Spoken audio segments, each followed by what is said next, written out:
గంగాదేవి ప్రవహించిందంట. గంగ గంగ మీద ఆదిశక్తి పుట్టుకొచ్చింది. ఆదిశక్తి 3 గుడ్లు పెట్టిందంట.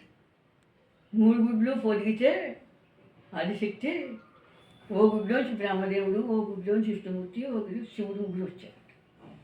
శివుడు మా అందగాడు తెల్లగా మెరిసిపోతూ ఉంటాడు. అప్పుడు ఈ ఆదిశక్తికి కామం ప్రజ్వలిందంట. బ్రహ్మదేవుడిని నా కామం తీర్చిన ఆయనని అడిగింది. ఇదేంటమ్మా, నేనే బిడ్డను కదా, నీ కామం నేను తీర్చలేను, ఆ శక్తి సరిపోదు. ఆవిడ 3 కోళ్ళతో పుట్టింది ఆదిశక్తి. అజ్ఞాత కూడా ఉంది ఆవిడకి. అప్పుడు సరే విష్ణుమూర్తిని అడుగు అన్నాడంట. నేను నీ కామం చేస్తలేను అన్నాడంట. విష్ణుమూర్తిని అడిగింది. విష్ణుమూర్తి అన్నాడంట, అందరూ మానవలోకం పుట్టబడుతుంది, పుట్టిన బిడ్డలాగే తల్లిని కామం అంటారు, కుదరదు. ఈశ్వరుని అడిగాను. ఈశ్వరుడికి లోకజ్ఞానం తెలుసు కదా, అంతా ఆయనే కదా, అది అంతం అంతా ఈశ్వరుడే కదా. అమ్మ అలాగే నీ కామం తీర్చాను కానీ నాకు శక్తి సరిపోదమ్మా, నీ 3వ కొని నాకు ఇవ్వమన్నాడు.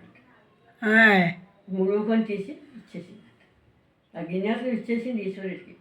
ఆ కన్ను అప్పటికి ఎప్పుడు అలాగే ఉంటుంది ఈశ్వరుడికి. ప్రళయమే కానీ కొన్ని ఇప్పడం ఇప్పితే అలా కొలవడం అయిపోతుంది ప్రపంచం. అంతే కదా మరి. అప్పుడు ఈశ్వరుడికి పట్టడానికి కోపం వచ్చి 3వ నేత్రం తెరిచాడంట. ఆదిశక్తి భస్మ అయిపోయిందంట, ఊడైపోయింది. కామం అంతా ఉంది కదా ఆవిడ, మరి ఊడైపోయింది. అల్లే ఆ ఊడిని రాని 4 ఓటాలు వేసాడంట. 4 ఓటాలు వేసాడంట. 4 ఓటాలు ఎలా విభజించాడంటే, ఒక ఓట ఆదిశక్తి మళ్ళీ పుట్టించాడు. ఓ ఓట ఆదిశక్తి, 2వ ఓట సరస్వతి, 3వ ఓట లక్ష్మీదేవి, 4వ ఓట పార్వతి. అలా విభజించాడంట. అప్పుడు ఆదిశక్తి అన్నాడంట, ప్రకృతి పుడుతుంది, కామం అని నువ్వు విడిపెడుతున్నావు కదా, అందుకని చెప్పి నువ్వు స్త్రీలందరినీ సృష్టించు, నేను పురుషులందరినీ సృష్టిస్తాను. ఆ స్త్రీకి పురుషుకి పేరు చేస్తారు. అలాగే కామం ఆడదాని వల్ల కామం చేస్తుంది. నేనే పురుష జన్మలన్నీ అందులోనే నేనే ఉంటాను. ఆడదానిలో ఆదిశక్తి రూపంలో అందులోనూ నువ్వు ఉంటావు. ఆదిశక్తి దేవుణ్ణి గెలలేదు, భర్తని గెలవలేదు.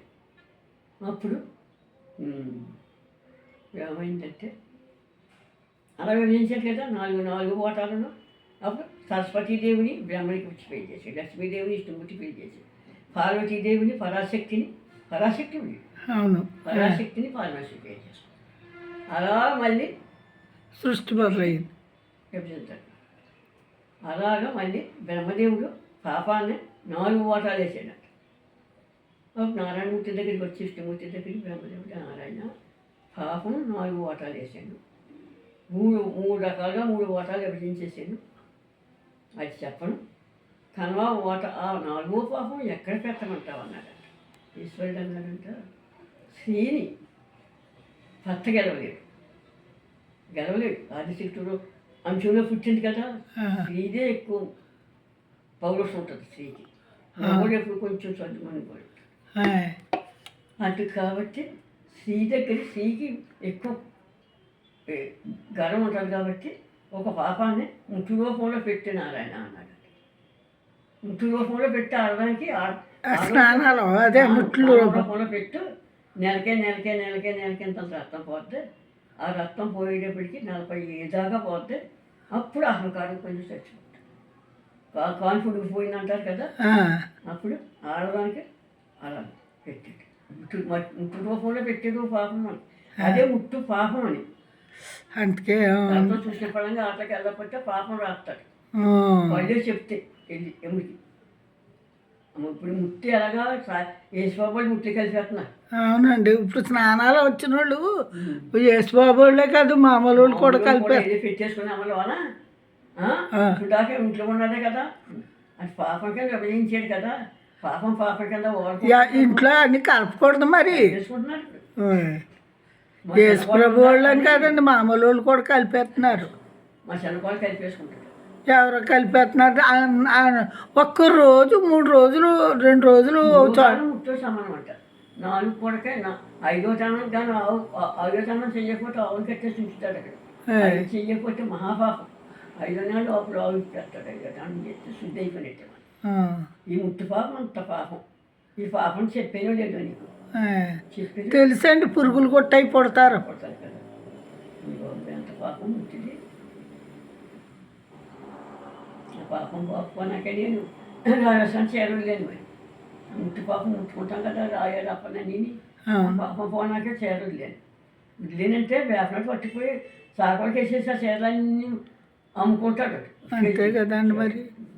ఆవు కూడా చేరలేదు. ఆ, మేము పట్టుకెళ్ళాం. ఎన్నో ఉన్నాయి ఆడదాలు. మేము కూడా అలాగే అక్కడ వదిలేవండి. ఏ, ఎన్నో ఉన్నాయి ఆడదానికి. మరి మరి ఎన్నో ఉన్నాయి. ఆ, ఒకడు మరి ఒక ముట్టుడు ఉన్నాడంటే తానులో కూడా భార్య అని తెలిసిపోతాడు. అది ఎంతో కర్మ అనిపించాలి. అవునవునమ్మా. వాడు అనిపించాలి, అది అనిపించాలి. అవును, పాపమే ముట్టుతో ఉండగా భార్య భర్త కడతాం పాపం కదా మరి. అవునమ్మా. పక్కనేమో భర్త అవుతూ ఉంటుందా ఆకెంత చిరాకు లేదు మరి. అలాంటివి కూడా రాస్తాడు. అవునండి రాస్తారండి. అవును, అలాంటివి అందరికీ చెప్తాను. నువ్వు బిడ్డలో చెప్పేస్తాను. అంతే కదండి మరి. నాకు మా ప్రతి విషయం చెప్పినప్పుడు ఇంకా అన్నీ ఇవి కూడా చెప్పకపోతే ఎలాగ నేను ఎవరికైనా చెప్పననుకుంటుంది. ఎక్కువ నిద్రపోతే పాపం ఎక్కువ. ఈ కళ్ళు వెళ్ళి యమదాని వల్ల చెప్తే ఎక్కువ నిద్రపోయినాడు పాపం ఎక్కువే. తక్కువ నిద్రపోయిన పాపం తక్కువే. ఇలాంటివి కూడా రాసేస్తారు పుస్తకాలు. లేకపోతే నేను ఎక్కడ చెప్పగలను. చెప్పలేరు కదమ్మా. అలా పెట్టాడు. పళ్ళు ఎట్టాడు, ముక్కు ఎట్టాడు, నోరు ఎట్టాడు, చెవుడు ఎట్టాడు, చేతి ఇచ్చాడు, కాళ్ళు ఇచ్చాడు. అలాగే ఇచ్చాడు కదా దేవుడు. ఎంత గొప్పవాడు. అలా సృష్టి మొదలైపోయింది. ఇంక ఇప్పుడు ఇంకా కలియుగం మొదలైపోయిందండి. మాయ.